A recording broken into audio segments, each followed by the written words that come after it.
Nada nos sirve celebrar el día de resurrección si no estamos conscientes de que Dios vive dentro de nosotros porque resucitó. Hay mucho cristiano tradicional, mucho cristiano que se distrae, mucho cristiano que pierde el tiempo, pero nosotros queremos aprovecharlo. Estamos estudiando los reyes que están en la Biblia. Alguien ayer me decía, hermano Carrillo, yo tengo no sé quién me dijo si era un pariente o era su papá que no cree en el Antiguo Testamento.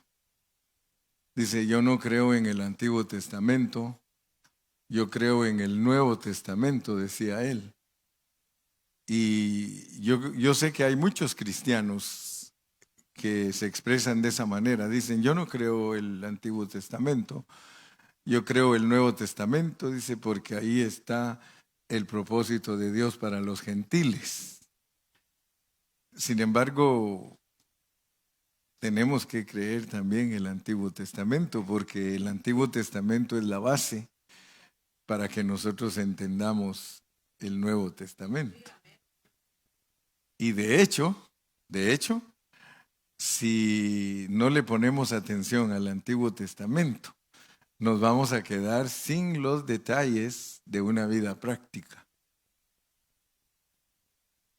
Hay dos palabras griegas que expresan lo que Jesús vino a hacer. Dice que vino a querigma y a didache. Querigma es predicar y didache es enseñar. Entonces el Señor Jesús no solo predicó, sino que también enseñó. Querigma es proclamar, mientras que didache es enseñar, y de ahí se deriva la palabra didáctica, que es la que distingue a todos los profesores. Amén. Todos los profesores, todos los que dan clases saben lo que es la didáctica. Didáctica es enseñar algo en secuencia. Si a los alumnos no les enseñan en secuencia, no hay forma que puedan aprender. Entonces, la didache es muy importante. El propósito de una maestra cuando un niño entra a kindergarten es que cuando termine el año ese niño sepa leer y escribir. Yo creo que cualquier maestra se frustra cuando termina el año y algún alumno no aprendió a leer y a escribir. Ella, su meta, su alegría es entregar a esos niños leyendo y escribiendo. Entonces, imagínense ustedes como cristianos, si no usáramos nosotros los maestros cristianos la didache, pues no hay forma de que los hermanos conozcan el propósito eterno de Dios. Entonces es muy importante la didache. Y yo la descubrí hace muchos años. Por 25 años fui un pastor que tiraba por todos lados, parecía ametralladora. Disparaba por todos lados, pero a nada le pegaba. Así como dice el dicho mexicano, ¿a qué le tiras, mexicano, cuando sueñas? ¿Verdad? Porque a veces le tiramos a todo y a nada le pegamos. Así le dicen a uno en México. Dice, ¿cómo estás? A todo le tiras y a nada le pegas. Pero yo sé que en esta mañana estamos aquí para pegar en el centro. Pegar en el centro. Y si nosotros nos dedicamos a estudiar la Biblia en una forma responsable, claro que vamos a pegar en el centro.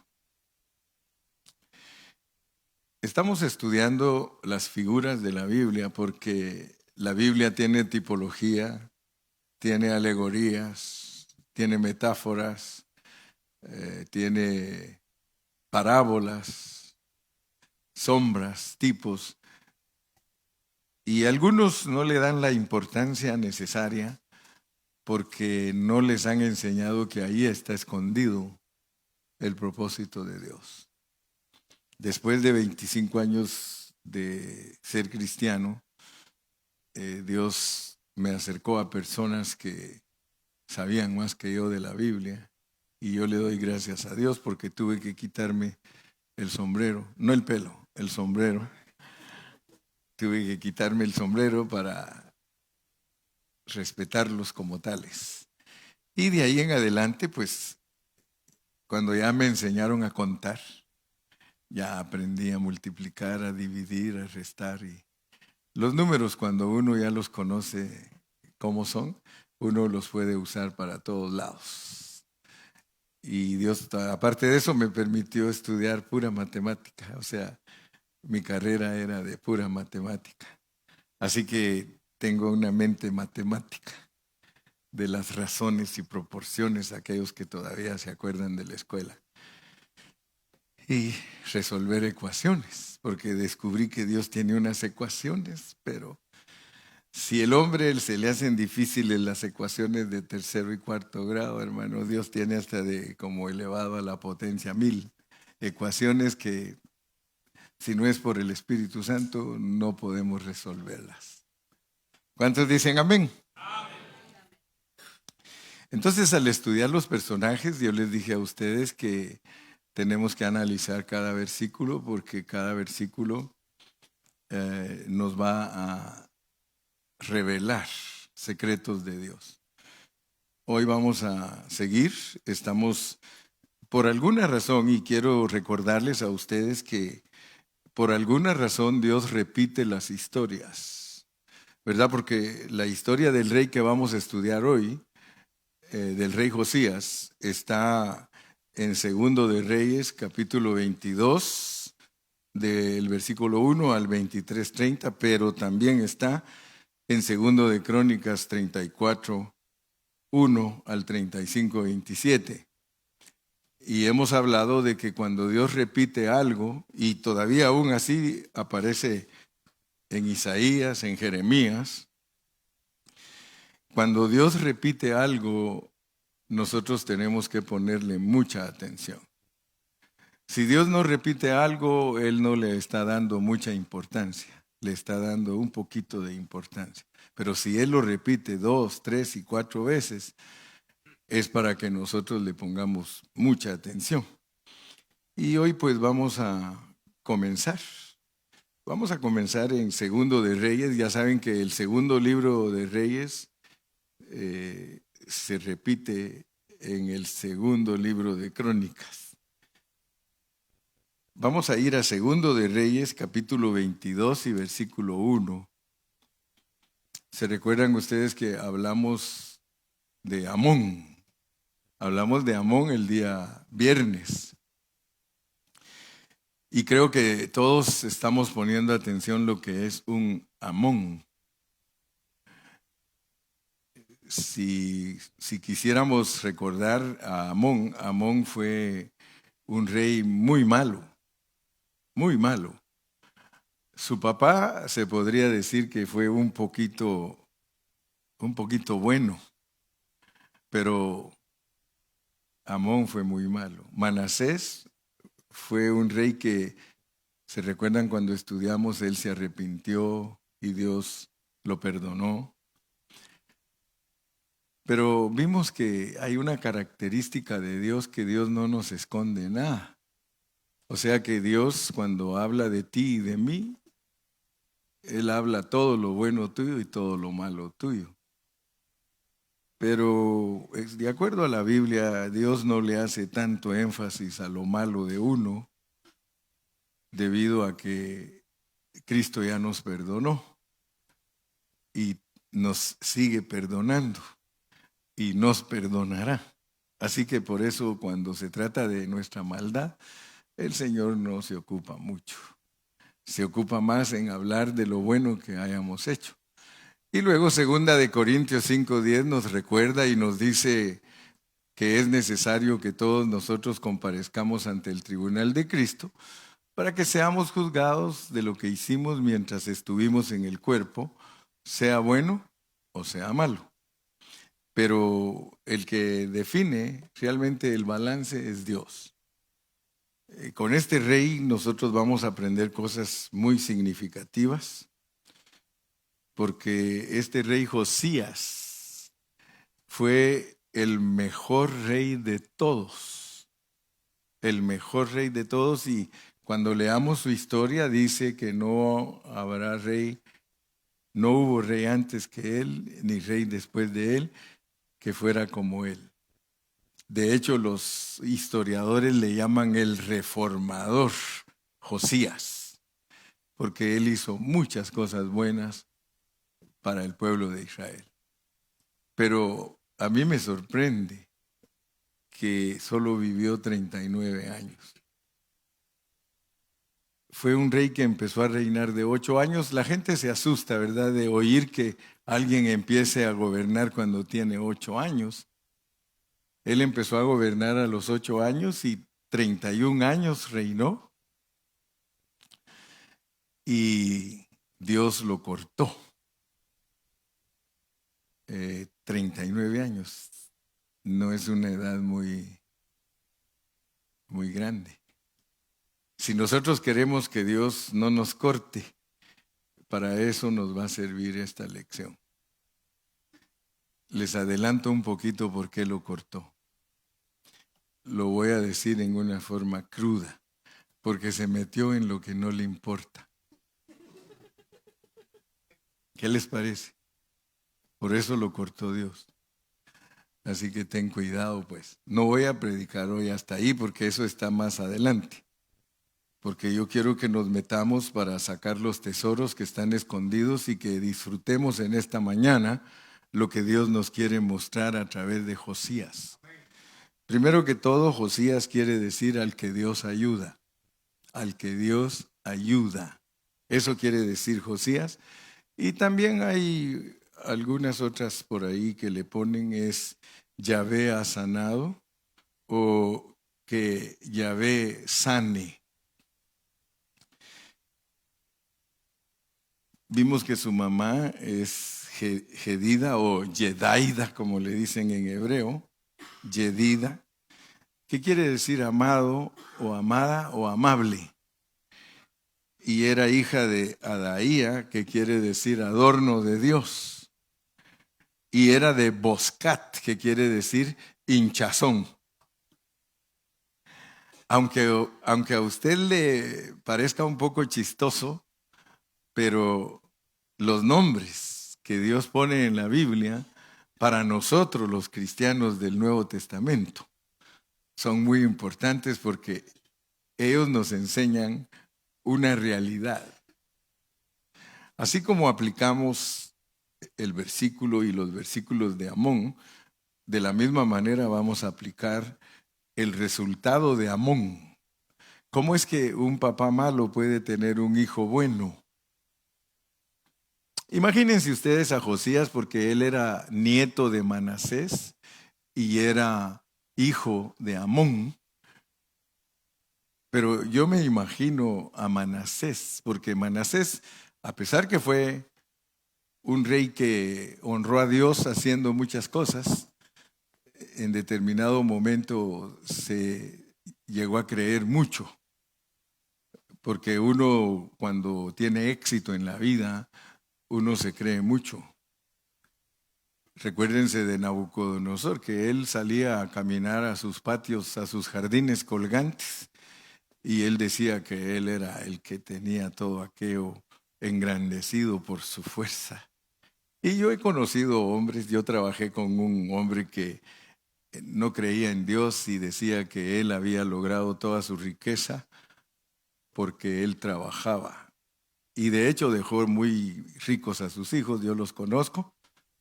Ellos platicaron conmigo ahora que estamos en la venta de este local de la iglesia. Platicaron conmigo y me dijeron que sus papás los dejó multimillonarios. Y él solo era un hombre que se dedicó a la ¿cómo se llama? A forrar los muebles. Upholstery, que es tapicero. Muchas gracias. Muchas gracias. Sí, tapicero, pero trabajó duro. que los dejó a sus hijos multimillonarios. Así que no hay excusa para que usted no deje multimillonarios a sus hijos, ¿verdad? No los vaya a dejar en la pobreza más grande del mundo, que no vayan a tener ni dónde caer muertos. Todo hombre que trabaja, pues, multiplica lo que obtiene. Muy bien, entonces, como somos responsables de nuestro estudio y lo queremos hacer con cuidado, que es al que Dios ayuda, a Josías, al que Dios ayuda, comenzó a reinar cuando tenía 8 años, y tenemos que saber qué significa el 8 en la Biblia. El 8 en la Biblia es un nuevo comienzo o resurrección.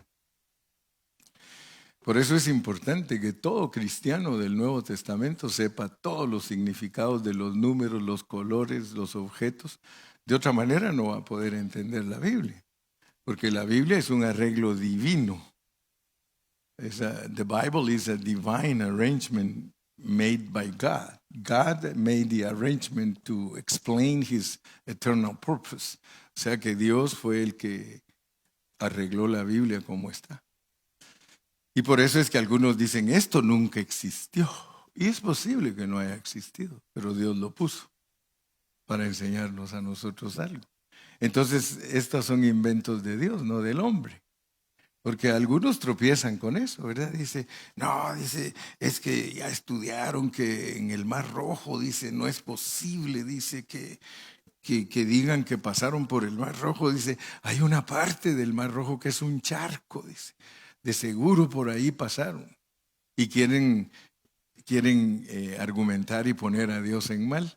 Pero resulta que si era un charco donde pasaron, ¿por qué se ahogaron todos los egipcios?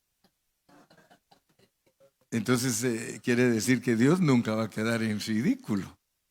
Dios siempre va a ganar. Entonces, este que comenzó a reinar de 8 años, él reinó en Jerusalén. Jerusalén representa para los cristianos del Nuevo Testamento el gobierno de la iglesia. Jerusalén representa la gobernabilidad de Dios como una capital. Y todos nosotros sabemos que el gobierno de Dios está en la iglesia, ¿verdad? Él está gobernando a todos los que lo tienen adentro de ellos, si colaboran, por supuesto. Porque algunos viven en Estados Unidos e infringen todas las leyes de Estados Unidos. Entonces puede ser que algunos sean cristianos e infrinjan todas las leyes del que los quiere gobernar. Y dice que estuvo 31 años. El 3 es resurrección, como una certificación de que no estamos fuera de contexto. Estamos hablando de 8 como con nuevo comienzo y resurrección, y el 3 lo corrobora. Y aún va más allá porque es 3 veces 10, que ya sabemos que 10 es prueba de tribulación. O sea que ese hombre vivió atribulado, pero vivió en resurrección, buscando al único Dios verdadero. Mire, eso quiere decir el 31. Si usted es un estudiante mediocre, pues ni siquiera sabe de qué estoy hablando. Hoy vengo guapo. Fíjese que el pastor, si me está viendo, el pastor de Guatemala, él le hace los trajes a los militares de Guatemala. Y me dijo, te voy a hacer unos 2 trajes bonitos, y me regaló 2 trajes. Así que me van a ver con este hoy y próximamente con otro. No vayan a creer que me robo el dinero de la iglesia. No, porque es que ese es el pensamiento de muchos, que el pastor está bien arreglado porque se roba el dinero de la iglesia. Pues esa es la idea que tienen la mayoría. Yo, sin embargo, le doy gracias a Dios porque no tengo necesidad de robar. A mí el Señor me bendice y Él me da, y me da a través de las ovejas. Y espérense que ahorita vamos a entrar en materia. Dice que su mamá era Yedida, que quiere decir amada, amable. Su mamá era muy amable. Y su pueblo era Boscat, que quiere decir hinchazón. O sea que él viene de un pueblo, como decir Argentina, ¿verdad? porque los argentinos son muy orgullosos. Pues así los conoce todo el mundo, ellos mismos dicen que ellos así son. Yo me recuerdo que un hermano argentino decía, es que este argentino cuando se sube, dice, ¿verdad? Así que no estamos ofendiendo a nadie, sino que ellos mismos reconocen que son así especiales. Versículo 2. E hizo lo recto ante los ojos de Jehová y anduvo en todo el camino de David. Ustedes saben que David era la medida para todos. David era el papá de todos y cualquier cosa que hicieran los reyes, ellos tenían que dirigirse por la medida del rey David, lo cual significa para nosotros, porque aquí interesa pues la figura, pero lo que más interesa es qué entiendes tú a través de esas figuras. Significa que el camino o el termómetro para nosotros es Cristo, representado por David, porque solo Cristo es el que no se aparta ni a la derecha ni a la izquierda. Cristo tiene un caminar perfecto. Y cuando Dios nos mide, por eso dice que nosotros tenemos que vernos en ese espejo. En el Antiguo Testamento, nosotros tenemos la ley de Moisés. Y de acuerdo a la ley de Moisés, tenían que cubrirse el rostro. Sin embargo, en el Nuevo Testamento no hay que cubrirse nada porque hay que irse a ver al espejo. El espejo es Cristo. Cualquiera de nosotros que quiera agradar a Dios tiene que ir al espejo y cuando se vea, si sale un diablo, no está Cristo mora. Si usted se ve ahí, ¿verdad? Puede ser un diablo.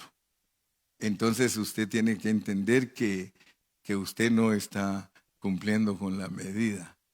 Porque cada vez que nos veamos en Cristo, tenemos que pedir perdón porque estamos cortos, porque no sustentamos la medida que Dios se ha propuesto tener en nosotros. ¿Cuántos dicen amén? Amén. Versículo 3.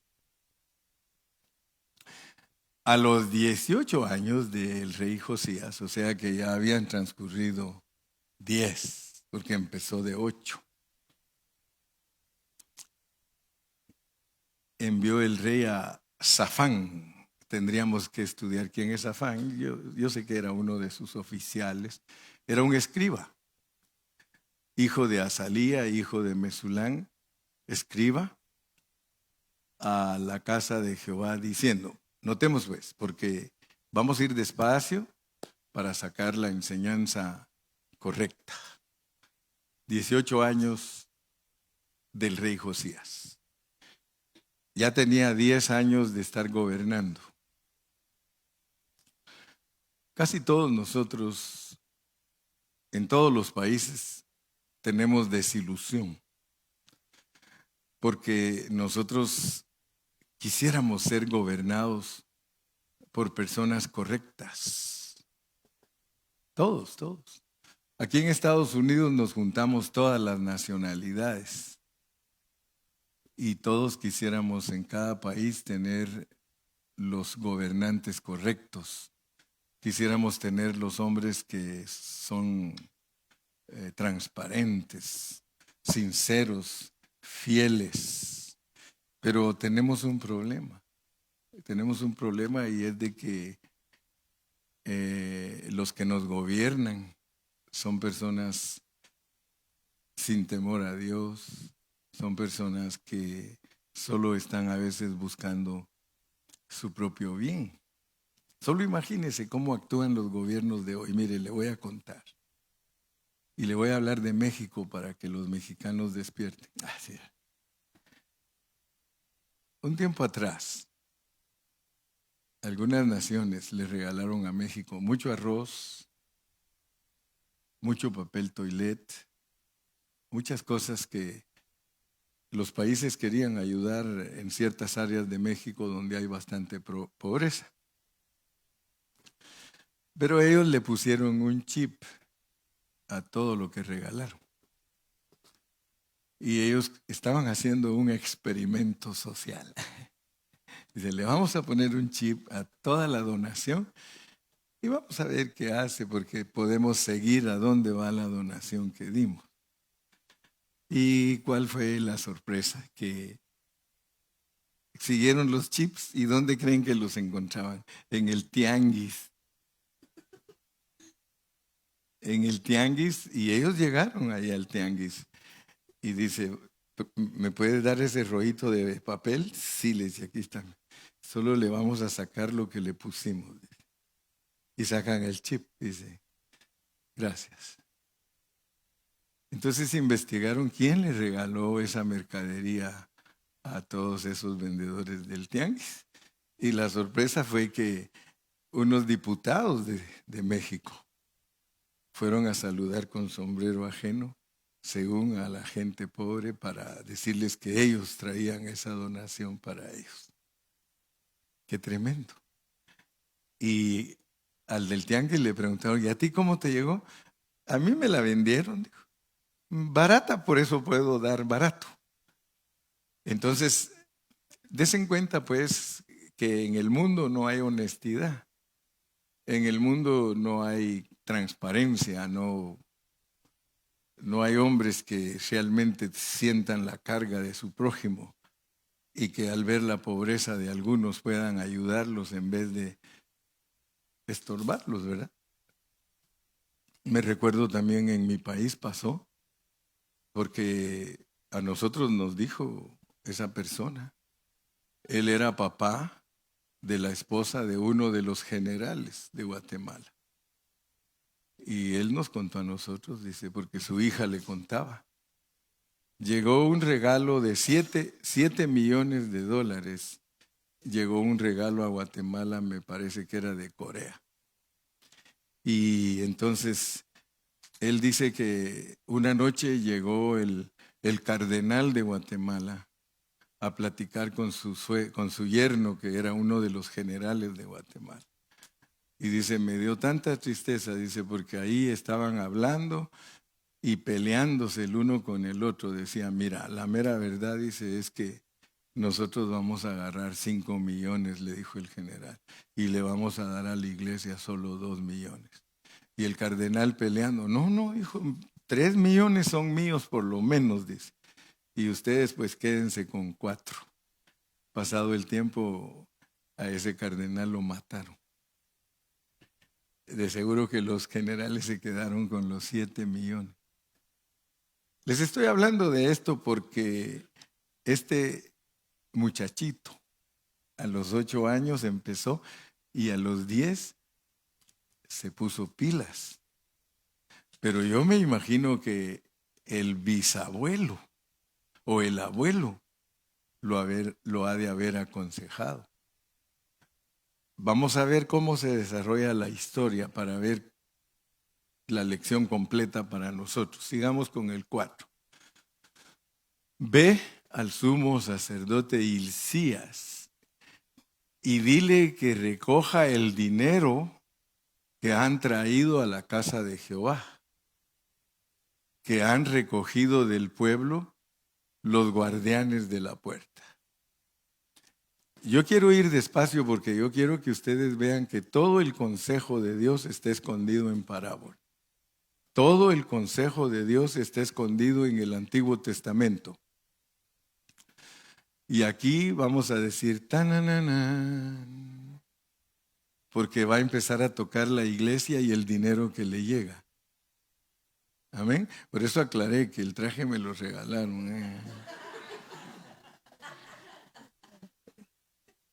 Los zapatos me los regalaron. Fíjese que tal vez usted no me cree, pero ¿quién crees que me regaló esos? Gerardo. Ya vieron, hay testigos. Ya conozco esos zapatos, dice. No, si Beatriz se me queda viendo y dice, papito, they look so comfortable. Cuando me mira parado ahí con mis shoes. Pero tengo testigos, pues, ustedes tal vez no creen que al pastor le regalan, de verdad hermano, mire, yo voy a México y todos se me acercan y me dicen, saludo del policía, hermano pastor. Y ya saben, el saludo del policía es dar el billete en la mano, ¿verdad? Y ya me dan un billete, dice, saludo de policía, hermano pastor. Y a veces, hermano, híjole, a veces me asustan los hermanos. Me asusta, pero me gusta, pues. A veces hay hermanos que me asustan, hermano, porque ahí en México, hace poquito, hermano, cuando me dio la mano y sentí grueso ese asunto. No soy la Chabela, no soy la Chabela tampoco, pero sentí grueso el asunto, hermano. Cuidado con esas mentes, cuidado con esas mentes. No, hombre, ansioso quería ver qué me dio, hermano. Y le dije, ahorita vengo, les digo, voy a ir al baño. Y voy y no sé, hasta los tenía que contar así, mire. Me dio 10,000 pesos. ¡Wow! Le digo, hermano, ¿y por qué me das tanto? Porque tú me has dado tanto, me dijo. Fíjese, cuando los hermanos de verdad aprecian lo que uno hace, ellos se desbordan, hermano. Ve al sumo sacerdote Hilcías y dile que recoja el dinero que han traído a la casa de Jehová, que han recogido del pueblo los guardianes de la puerta. Va a ver usted lo que es esto. Versículo 5. Y que lo pongan en las manos de los que hacen la obra. Mire, yo le doy gracias a Dios, hermano. Porque los hermanos que me conocen a mí saben que dinero que me llega a mí, me lo gasto. No.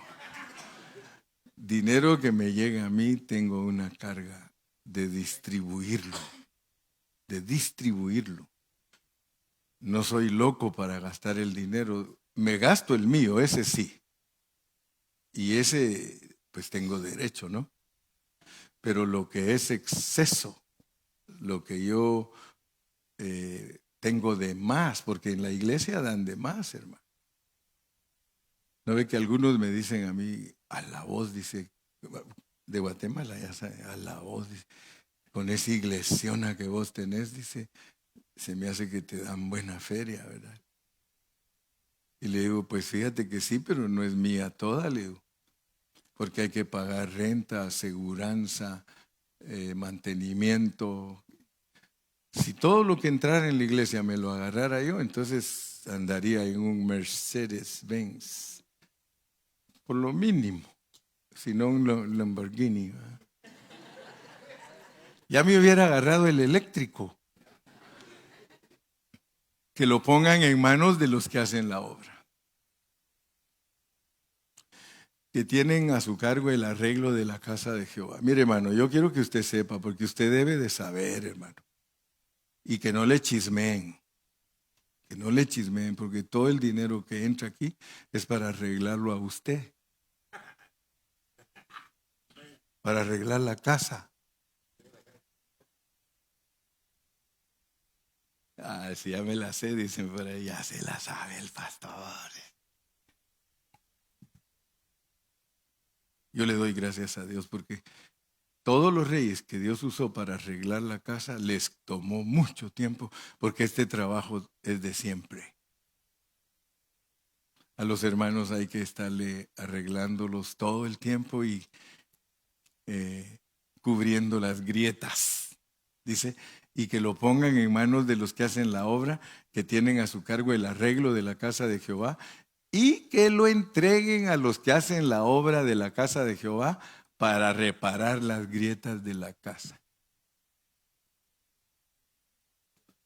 Hay quienes se enojan con el pastor porque los exhorta, pero yo no me puedo comer mi pan sin decirte la verdad. Porque el dinero que llega a las manos mías es para arreglar la casa. Si yo fuera un ministro que solo entiendo la Biblia externamente, pues les diría que es para comprar edificios. Lo cual también es cierto, porque tenemos que comprar edificios y tenemos que tener lugares de reunión y etcétera, etcétera. Pero esto es más profundo.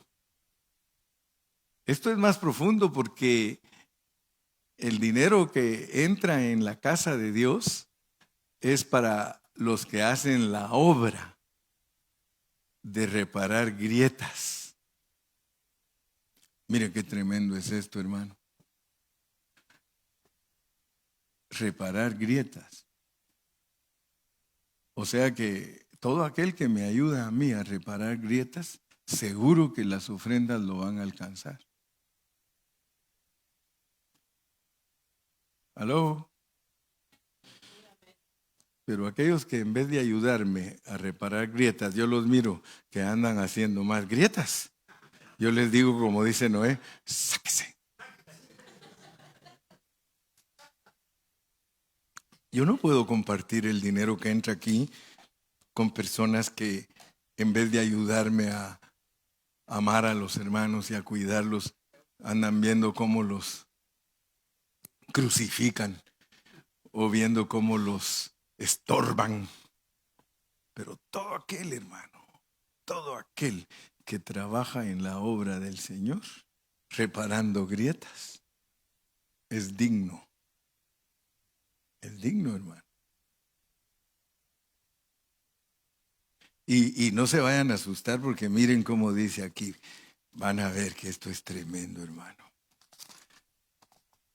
Don't asustarte, you. Es que así se habla el inglés quebrado. Don't asustarte, you. Porque you tiene que comprendify, dijo aquel. Porque you tiene que comprendify. Mire cómo dice Segundo de Reyes 22:7. Segundo de Reyes 22:7. Y ojalá que usted aprenda, pues, porque dice, y que no se les tome cuenta del dinero cuyo manejo se les confiare. Mire, hay un montón de congregaciones donde quieren saber hasta qué se hizo con el último centavo. ¿Sí? Ya solo falta que contraten un auditor para auditar al pastor. Y no le estoy hablando de hombres sinvergüenzas, sino de hombres que son de confianza. Hay hombres de confianza porque ellos proceden con honradez. Sí hay pastores honrados, hermano, quiero que lo sepan. Porque hay hombres que somos temerosos de Dios. Que no se les tome cuenta del dinero cuyo manejo se les confiare. Fíjese que en esta iglesia Dios nos ha bendecido mucho. El viernes yo les dije, esta es la única iglesia cristiana que yo he conocido que ha comprado propiedades y no le ha pedido dinero a ningún hermano. Yo nunca le he pedido a nadie de los que están aquí ni de los que ya se fueron para comprar una propiedad. Y la hemos comprado. ¿Por qué la hemos comprado? Porque cuando hay hombres y mujeres fieles que dan sus ofrendas y sus diezmos, sobra, alcanza. Me acordé de Bukele. Cuando no roban el dinero alcanza. Y fíjense, nos costó este lugar $500,000 hace 20 años. Y ahorita la ciudad nos va a dar $2 millones. Y con esos 2 millones podemos ir a comprar algo diferente. Si en caso ya no me vuelven a ver nunca.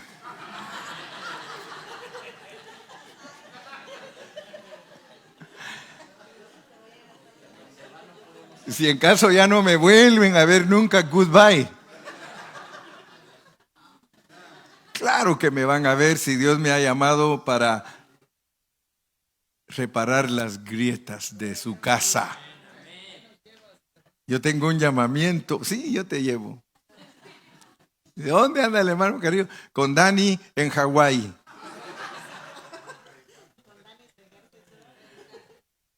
Y que no se les tome cuenta del... Mire, hermano, si usted tiene un siervo que lo cuida y que es honrado, hermano, Dele gracias al Señor porque si yo me muriera hoy, les quedarían buenos recuerdos porque van a decir, nos pastoreó tanto tiempo, pero nos dejó un templo nuevo. Y si no, pues, aunque sea $10,000 a cada uno. Échelos, ves, dice aquel. No ve que el Gilbert me dice, si quieres deshacemos la iglesia, hermano, yo los corro a todos.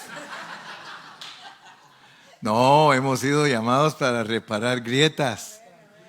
Nuestro llamado es reparar grietas, cuidar la casa del Señor. Ustedes saben que en el Antiguo Testamento el templo era la casa del Señor y en el Nuevo Testamento la iglesia es la casa del Señor. En ninguno de los dos testamentos Dios llama a el templo como algo místico y sagrado como lo tiene la religión, sino que la casa de Dios. Es más, la casa de Dios, Cristo entra con chicote en mano y voltea mesas y saca cambistas, lo cual significa que la verdadera casa de Dios, Él siempre la va a limpiar. Así que alégrate si estás y eres genuino en la casa de Dios, porque Dios te está limpiando. Dios te está reparando constantemente y no te preocupes, porque algunos se preocupan mucho del pastor, pero no para regalarle, sino para ver cómo lo critican. No critiquen a los siervos de Dios, mejor confíen en esta palabra, no les tomen cuenta. Porque cuando uno regala algo ya no es de uno. En cuanto tú echas en el platito algo, eso lo regalaste y ¿acaso tú le andas preguntando al que le regalas algo que qué hizo con ello? Es cierto que a veces somos sentidos porque a mí me han regalado camisas y de repente se la miran a otro. Dice, pastor.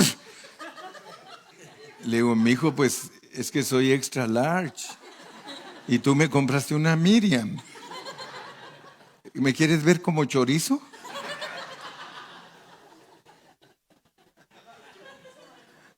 No me vayan a decir ustedes que ustedes nunca han regalado algo que les han regalado que no les quedó o no les gustó. Mire, yo los Lupita. Y se aseguran porque dicen, no se lo vayas a dar a ninguna hermana en la iglesia, no, lejos, mándalo a México, a las misiones.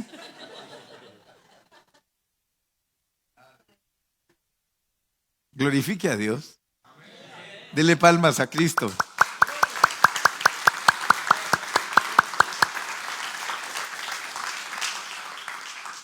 Sigamos leyendo. 22:8. Entonces dijo el sumo sacerdote Hilcías al escriba Safán. Ahora vean pues, tenemos que aprender cuando de una cosa pasamos a otra, porque la Biblia está estructurada. La Biblia tiene una estructura que la arregló Dios para hablar. O sea que no perdamos de vista la voz, porque ya entendimos los primeros 7 versículos. Ahora los va a conectar con algo más. Entonces dijo el sumo sacerdote Hilcías al escriba Safán, he hallado el libro de la ley en la casa de Jehová. E Hilcías dio el libro a Safán y lo leyó. ¿Ustedes no les extraña, hermanos, que un pueblo que dice que es el pueblo de Dios hayan perdido el libro? ¡Wow! ¿Qué quiere decir eso para nosotros? Te está hablando Dios directamente a ti. Una vez yo leí ahí, dice, hermano, dice, tú te robaste mi cucharita de oro, dice. Porque desde que tú viniste a comer a mi casa y te invité, se desapareció mi cucharita de oro. ¿Lo has leído? Dice, así que yo no sé qué vas a hacer. Y le dice, hermanita, lo hice a propósito, pero no me la llevé. Préstame tu Biblia. Aquí está la Biblia. Ahí estaba la cucharita y dice, es que hace 3 años que me robaste la cucharita. ¿Cuántos años tenía de no leer la Biblia? Ahora, yo los puedo ver a ustedes con el don de sospecha, que ustedes no leen la Biblia. Ustedes no me pueden engañar a mí porque yo puedo leer en sus ojos que ustedes no leen la Biblia. Todos, ninguno dijo nada porque todos son culpables. Es bien escaso el hermano en la iglesia que lee la Biblia. Está acostumbrado a que el pastor le cuente historias, está acostumbrado a que... No es que a veces digo una cosa y dice, yo no sabía que eso está en la Biblia. Entonces dijo el sumo sacerdote Hilcías al escriba Safán, he hallado el libro de la ley en la casa de Jehová. E Hilcías dio el libro a Safán y lo leyó. Sigamos viendo. Viniendo luego el escriba Safán al rey, dio cuenta al rey y dijo, tus siervos han recogido el dinero que se halló en el templo y lo han entregado en poder de los que hacen la obra, que tienen a su cargo el arreglo de la casa de Jehová. Pregúntese usted, ¿por qué estos versículos del dinero y toda esa onda está en el contexto de hallar el libro, hermano? ¿Qué quiere decir eso? ¿Qué quiere decir que hay que recoger dinero para arreglar a los hermanos y que hay que repararle las grietas a los hermanos y que hay que cuidarlos bien con la feria que entra? Porque este se llama Non-Profit Organization. Somos una organización que no es para enriquecerse un hombre, pero tristemente cuando crece la congregación, muchos hombres se han enriquecido. ¿Sí?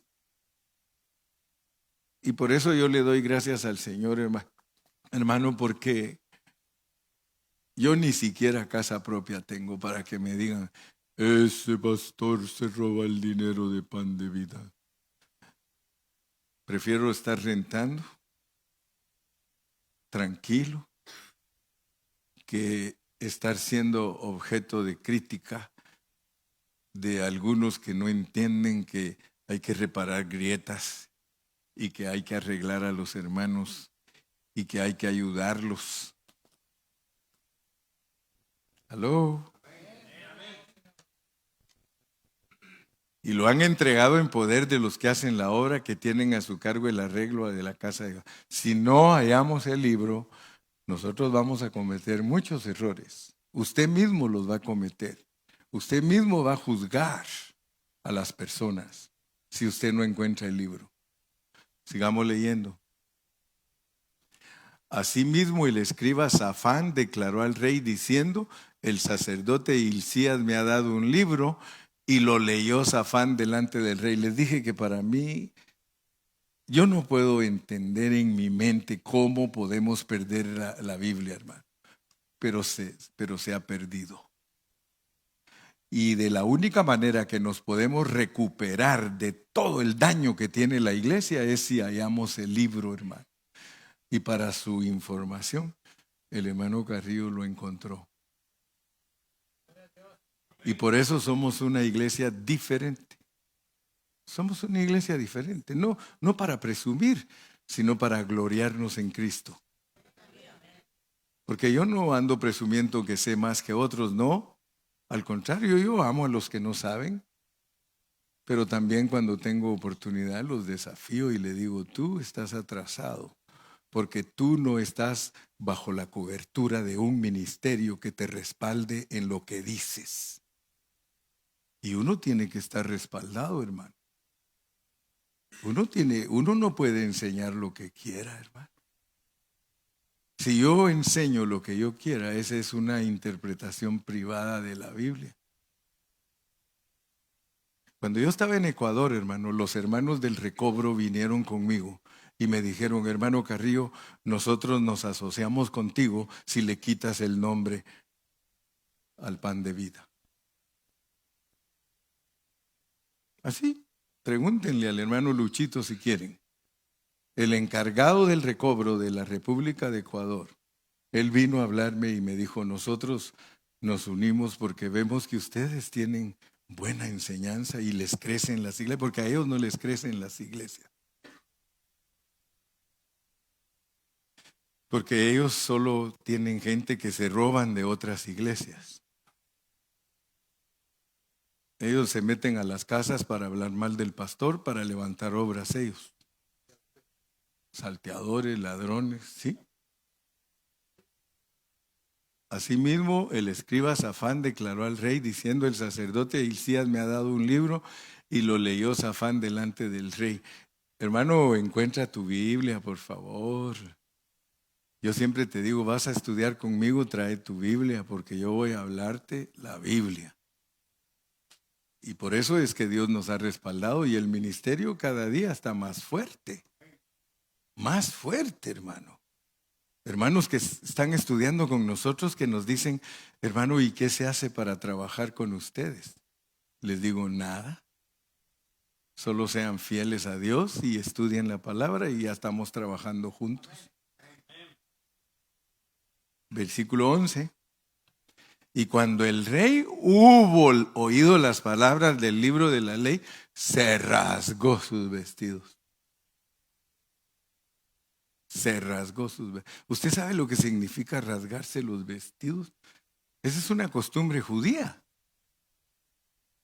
Pero también está en el Nuevo Testamento.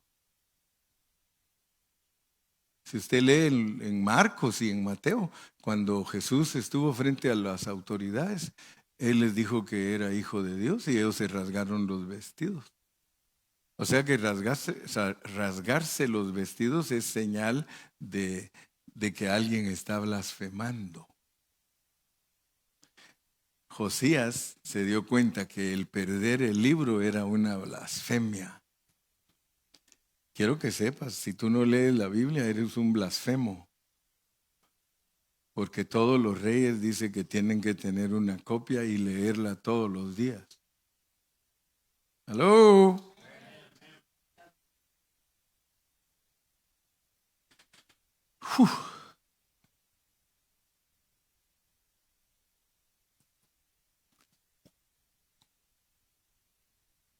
Vamos a leer otro poquito. Yo sé que ya están cansados.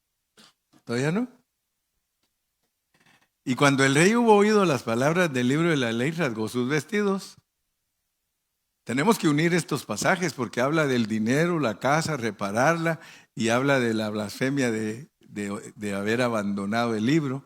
Luego el rey dio orden al sacerdote Hilcías, a Ahicam, hijo de Safán, a Acbor, hijo de Micaías, al escriba Safán y a Asaías, siervo del rey, diciendo, id y preguntad a Jehová por mí y por el pueblo y por toda Judá acerca de las palabras de este libro que se ha hallado. Porque grande es la ira de Jehová que se ha encendido contra nosotros, por cuanto nuestros padres no escucharon las palabras de este libro para hacer conforme a todo lo que nos fue escrito. Fíjense pues, si la iglesia en general en el mundo entero está en problemas, es porque en determinado momento la iglesia se descuidó de estudiar la Biblia. Hoy día, hermano, las iglesias genuinas son institutos bíblicos en cada servicio. Se acabó que solo en un seminario o en un instituto bíblico se debe de enseñar la Biblia, hermano. Hoy día las iglesias genuinas son iglesias institutos. Cualquier pastor que esté pastoreando y no está instruyendo a la iglesia en la palabra de Dios es un blasfemo y hay que rasgarse los vestidos delante de él. El rey mostró su enojo porque ¿cómo es posible que Ya habían reinado su abuelo y su papá y el libro escondido. Y por eso él le entró con ganas. 8 años tenía y a los 18 se puso pilas. 18 añitos. Un jovencito que se decidió, hermano, porque hoy día los jóvenes no se deciden. Gracias a Dios que hay unos que sí. Yo vine a la reunión de los jóvenes la semana antepasada y yo miré lo que los jóvenes son capaces de hacer. Pero ellos necesitan nuestro respaldo. A Alejandro lo vemos predicar, él necesita nuestro respaldo. A Marcos lo vemos predicar, él necesita nuestro respaldo porque nosotros sabemos que ellos los escogió Dios para predicar la palabra de Dios. Y mientras yo esté vivo, yo les voy a decir lo que me decía mi mamá a mí: siervos de Dios, siervos de Dios. Ay de la Noemí si no les dice eso. Ella tiene que decirles: ustedes son siervos de Dios. A ustedes los escogió Dios. ¿No ven que aprendieron a hablar? No los llamó para que fueran: ¿qué hubo, Chano? ¿Qué hubo, Chon? ¿Ya le pusiste la silla al caballo? Pues desde ayer, pero no se sienta.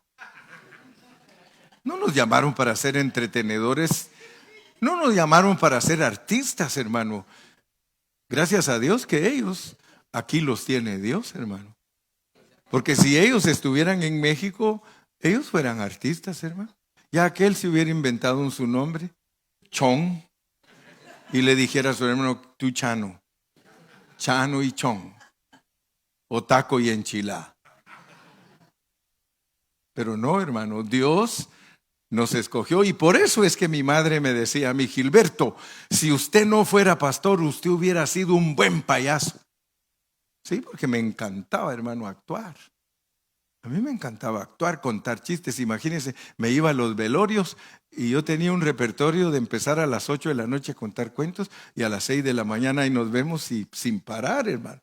Toda la noche sin parar, cantando y contando las anécdotas del diablo.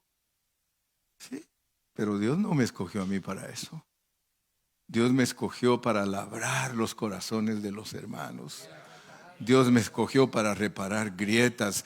Dios me escogió para consolarlo. Dios me escogió para que cuando bien tienen los matrimonios problemas: hermano Carrillo, queremos hablar con usted, véngase, vamos hablando.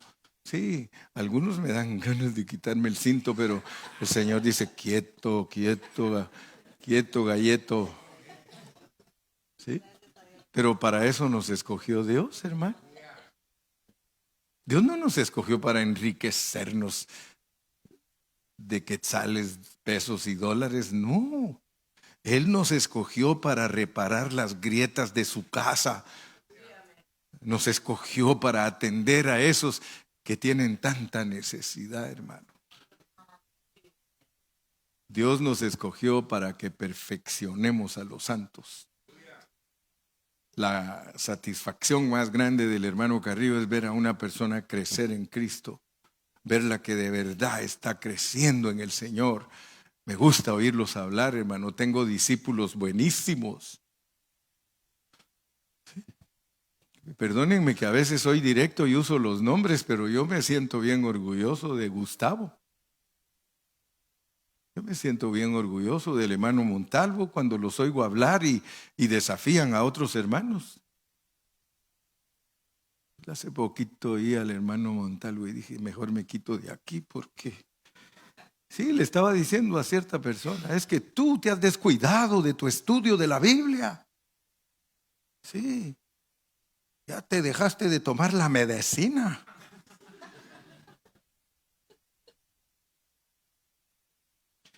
Oh, hermano, Pablo decía: vosotros sois mi gozo. Si algo me gozo, hermanos, es ver a los hermanos cómo han superado. Otros me dan tristeza porque digo: cada día está más muerto. Sí, sí, a veces al pasar cerca de él: Señor Jesús, ayúdame, porque ese apesta.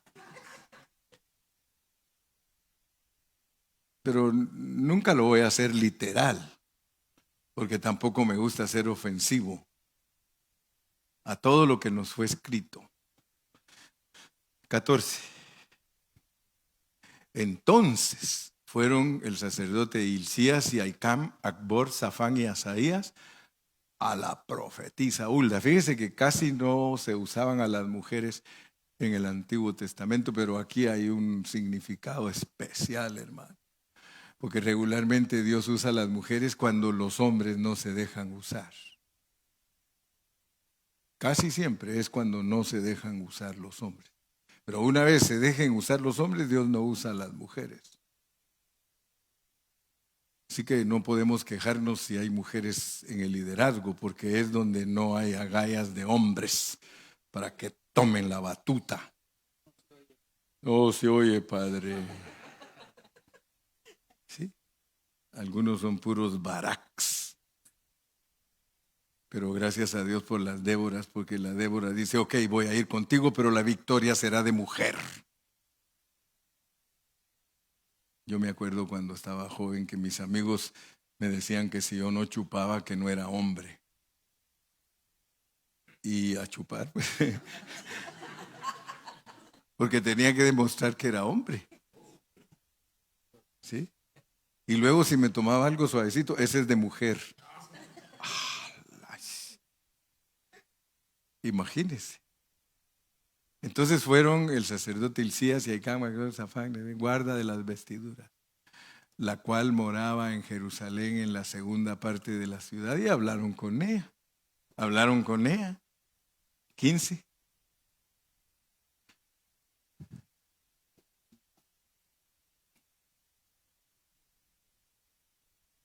¿Qué dice? Y ella les dijo, así ha dicho Jehová, el Dios de Israel, decida al varón que os envió a mí. 16. Así dijo Jehová, he aquí, yo traigo sobre este lugar y sobre los que en él moran todo el mal de que habla este libro que ha leído el rey de Judá. 17. Por cuanto me dejaron a mí y quemaron incienso a dioses ajenos, provocándome a ira con toda la obra de sus manos, mi ira se ha encendido contra este lugar y no se apagará.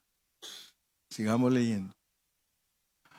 Mas el rey de Judá que os ha enviado para que preguntaseis a Jehová, diréis así, así ha dicho Jehová el Dios de Israel, por cuanto oíste las palabras del libro y tu corazón se enterneció y te humillaste delante de Jehová cuando oíste lo que yo he pronunciado contra este lugar y contra sus moradores, que vendrán a ser asolados y malditos, y rasgaste tus vestidos y lloraste en mi presencia, también yo te he oído, dice Jehová. Por tanto, he aquí yo te recogeré con tus padres y serás llevado a tu sepulcro en paz, y no verán tus ojos todo el mal que yo traigo sobre este lugar.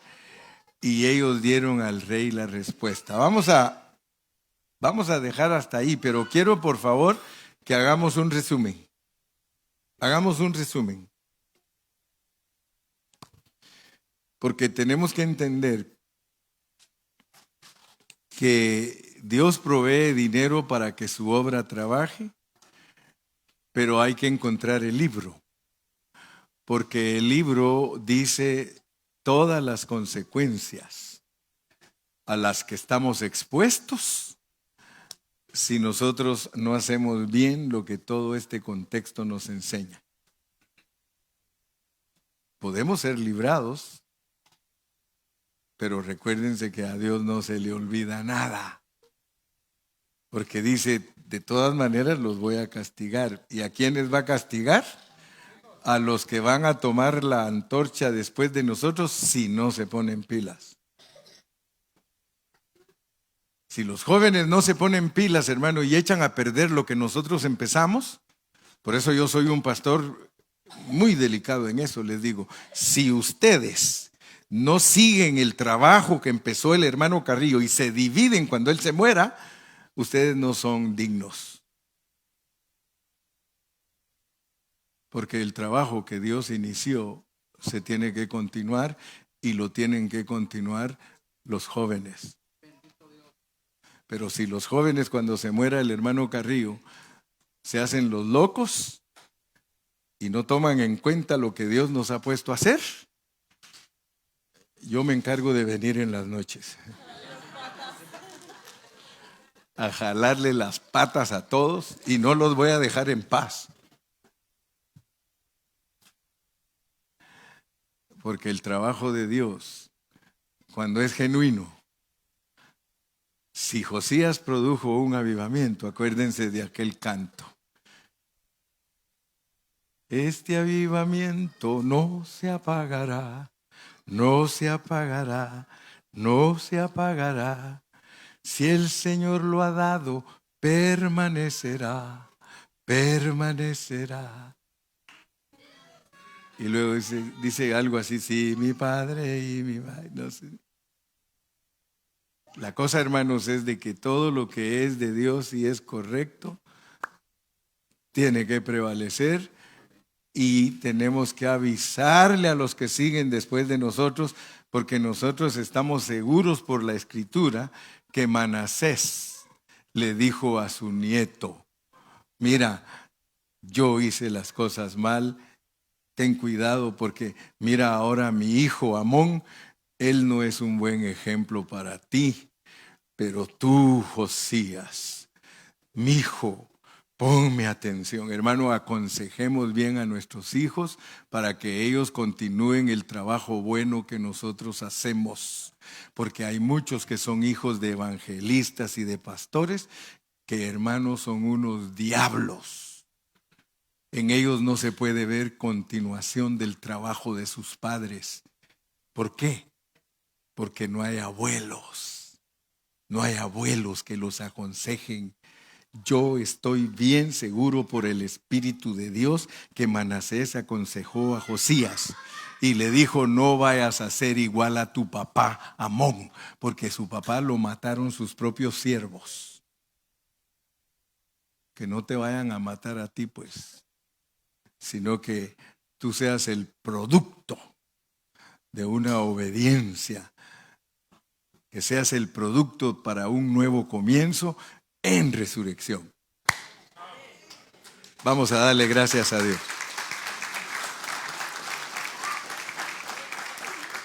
Padre Celestial, en esta preciosa